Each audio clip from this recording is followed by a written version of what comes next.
રાજ્યમાં વધુ એક બ્રિજમાં ભ્રષ્ટાચારના ભણકારા વાગી રહ્યા છે. મોરબીમાં નિર્માણાધીન ઓવરબ્રિજના પિલ્લરનો ભાગ નમી પડતા સવાલો ઉઠ્યા. નચરાજ રેલવે ફાટક પર બની રહેલા બ્રિજના કામમાં ભ્રષ્ટાચાર થઈ રહ્યો હોવાના સ્થાનિકો આક્ષેપ કરી રહ્યા છે. નિર્માણાધીન બ્રિજનું કામ વિવાદિત રણજીત બિલ્ડકોનને સોંપવામાં આવ્યું છે. નવા જ કરાયેલા બાંધકામને તોડી પાડવાનો આદેશ આપવામાં આવ્યો છે.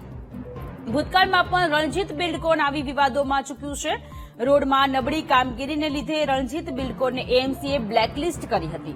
અમદાવાદનો વિવાદિત હાટકેશ્વર બ્રિજ પણ રણજીત બિલ્ડકોન દ્વારા બનાવવામાં આવ્યો હતો. તાજેતરમાં જ કચ્છમાં રેલવેના કામમાં ખોટા સહી સિક્કા બનાવી ભૂસ્તર વિભાગને પણ રણજીત બિલ્ડકોને કરોડોનો ચૂનો લગાવી ચૂક્યો છે.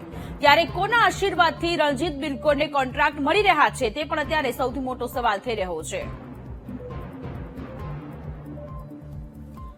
રણજીત બિલ્ડકોન કે જેની સામે ઘણા બધા સવાલો અત્યારે ઉદ્ભવી રહ્યા છે, કારણ કે બ્લેકલિસ્ટ કરવામાં આવી હોવા છતાં પણ તેને કોન્ટ્રાક્ટ મળી રહ્યા છે અને તે કંપની જે પણ કામ કરી રહ્યું છે તે મોટા ભાગના કામોમાં ભ્રષ્ટાચાર થઈ રહ્યો છે. ત્યારે મોરબીમાં નિર્માણાધીન ઓવરબ્રિજના પિલ્લરનો ભાગ નમી ગયો છે અને આ જે બ્રિજ બનાવવાનો જે કોન્ટ્રાક્ટ આપવામાં આવ્યો છે તે રણજીત બિલ્ડકોનને આપવામાં આવ્યો છે અને એટલા જ માટે ફરી એક વખત રણજીત બિલ્ડકોન કે જે વિવાદમાં આવી છે. ભૂસ્તર વિભાગને કરોડો રૂપિયાનું ચૂનો ચોપડ્યા હોવાની પણ કચ્છની આ ઘટના સામે આવી હતી.